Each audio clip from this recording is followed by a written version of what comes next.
Welcome to The Economy Magazine. I'm Benjamin Chong Alfares with the top reports from the global economy. Today's magazine: Macau casinos boost Sheldon Adelson's gambling profits, and rural Indians look to BJP for change. First, the headlines. France's ruling Socialist Party suffered another setback in the final round of local elections that could spark a cabinet reshuffle. Though the Socialists maintained their grip on Paris, the National Front won at least 8 cities, including socialist strongholds.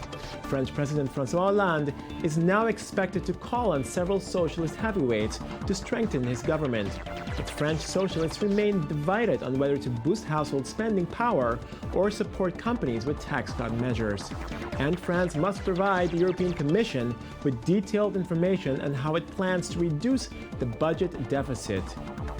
U.S. Secretary of State John Kerry and Russian Foreign Minister Sergei Lavrov made no major advances in easing the standoff over Ukraine. Kerry said he received no assurances from the Kremlin it would pull back thousands of Russian troops from Ukraine's border. Russian President Vladimir Putin on Friday called U.S. President Barack Obama to discuss a diplomatic resolution. But the outcome of the talks leave Russian intentions no less clear, hinting at a prolonged crisis that threatens to bring broader instability to Europe. We agreed to work with the Ukrainian government and with the Ukrainian people in a wider way to reach fulfillment of peace on priority areas such as minority rights, language rights, achieving disarmament of irregular forces and provocateurs, and achieving inclusive constitutional reform and conducting elections under international observation. Vodafone is spreading M-Pesa, a mobile payment system that revolutionized business and banking in sub-Saharan Africa, to Europe. Vodafone plans to launch M-Pesa in Romania as a first step to potential expansion in the region. The virtual currency offers a secure means of payment for people who do not have easy access to banking services. M-Pesa had about 16.8 million active customers at the end of last year, generating about $1.2 billion in transactions per month. In Kenya, where M-Pesa launched in 2007, the platform is so widely used that a third of the country's $44 billion economy uses the system. A new report by the UN's Intergovernmental Panel on Climate Change calls on leaders to cut greenhouse gas emissions. The report warns of economic growth and crop yields being stunted worldwide as temperatures rise.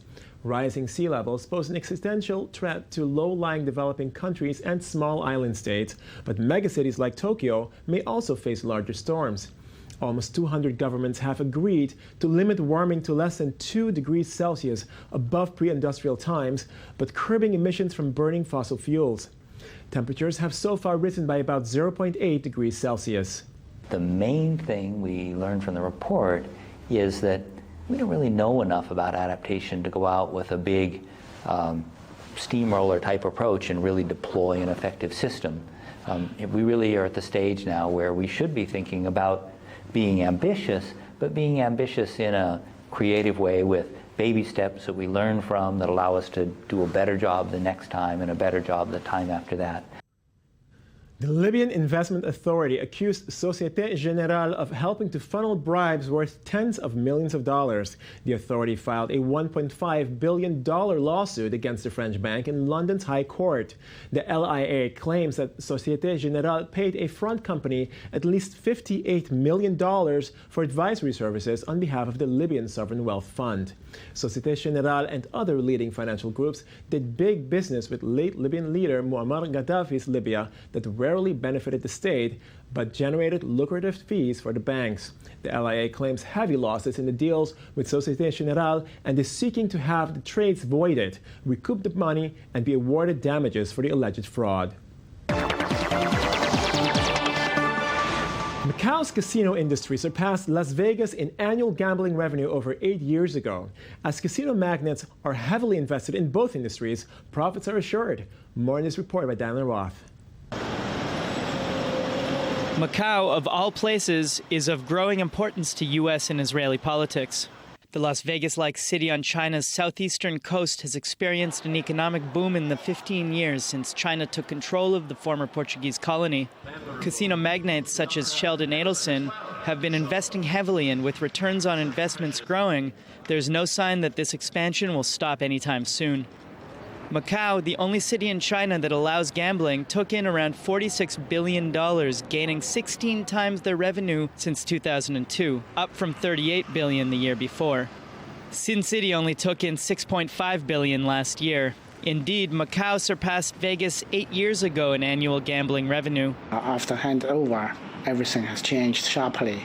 There was quite a stable time, from 2000. Things has changed dramatically, It is not possible for Macau to go back at all.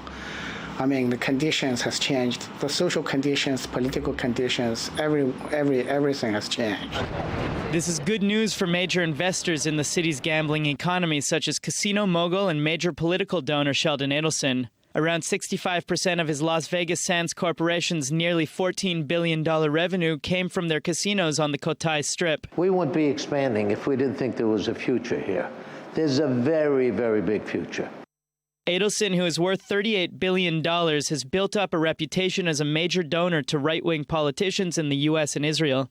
In 2007, his free daily newspaper, Israel Hayom, hit the streets. Within 5 years, it had taken 40% of the market and gained a reputation as a bullhorn for Prime Minister Benjamin Netanyahu.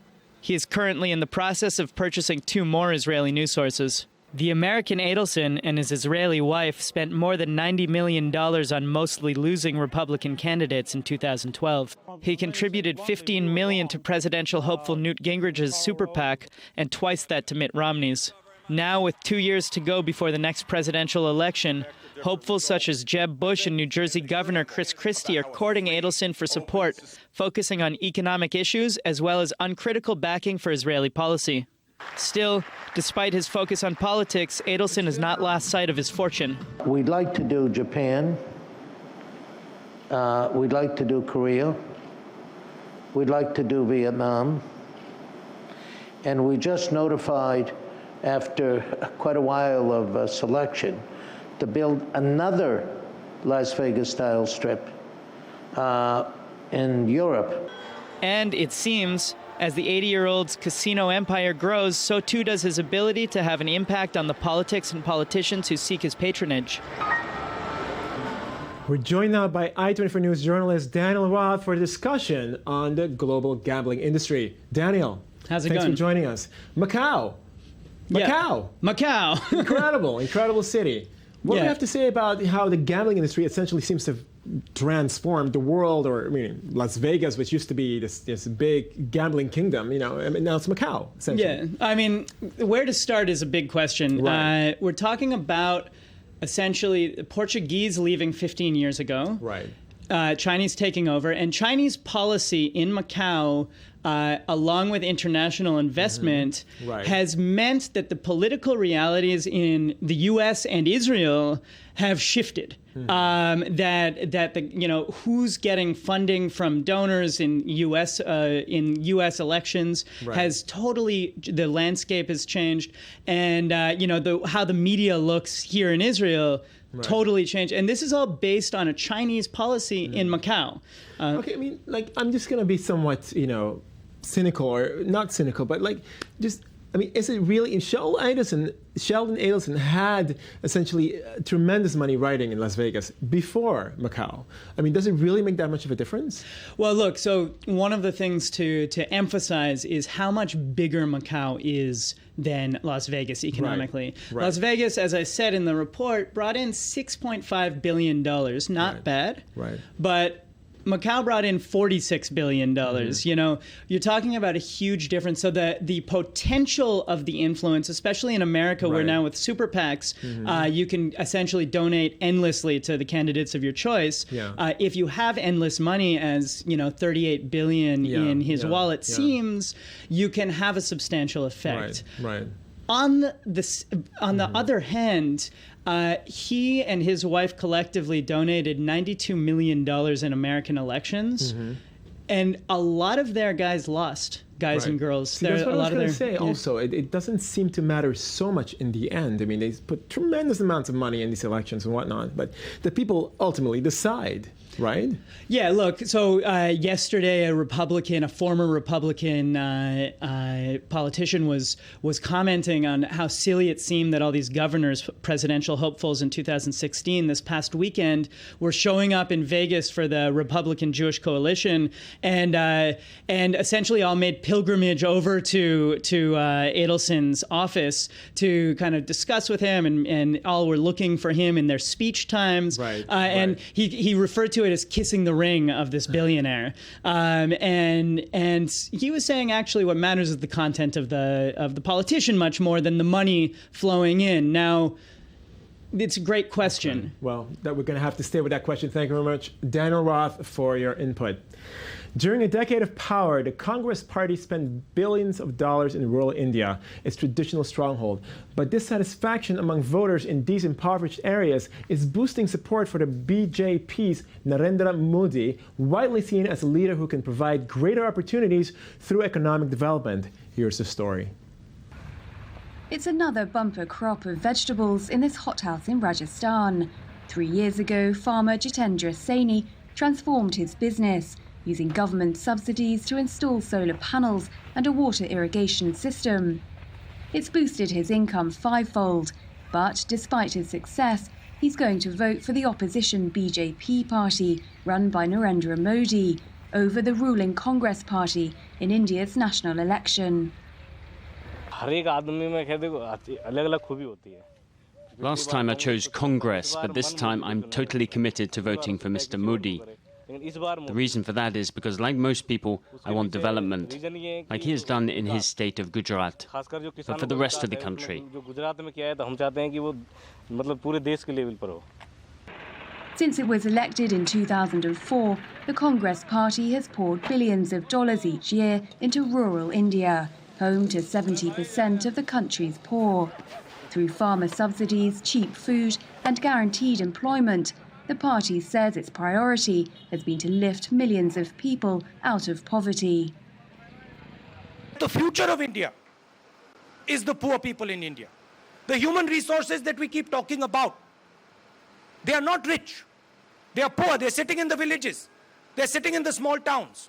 And those are the people that the Congress Party works for. Yet here in its rural heartland, support for the party is ebbing away. At this ration shop, customers get cut-price supplies to feed their families. But stubbornly high inflation means for many, making ends meet is a constant worry. The government hasn't improved anything. They've just made things expensive and nothing else. As opinion polls predict a massive defeat for the Congress Party, experts believe the opposition BJP leader will win huge support with his promise of economic development rather than handouts. In the rural areas, they used to get very small proportion of vote. In the urban areas, they got large proportion of vote. I think this is the time, this is the election where something dramatic is happening, something different is happening, and BJP is all set to make inroads in the rural areas. With more than half the population living in rural areas, strong support here is crucial to any party hoping to win a majority. India heads to the polls on April the 7th, for the first phase of voting, with results due in mid-May.